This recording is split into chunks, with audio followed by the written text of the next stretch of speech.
সম্প্রতি মুন্সিগঞ্জের গজারিয়ায় পুলিশ ক্যাম্পে সশস্ত্র হামলার ঘটনায় জড়িত নয়ন পিয়াস বাহিনীর অন্যতম সহযোগী আবুল কালামকে অস্ত্র গুলিসহ গ্রেফতার করেছে র্যাব।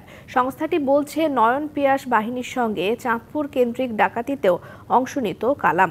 সকালে কাউরানবাজারে র্যাব এর মিডিয়া সেন্টারে সংবাদ সম্মেলনে একথা বলেন র্যাব 11 এর অধিনায়ক lieutenant colonel HM. Sajjad Hossain.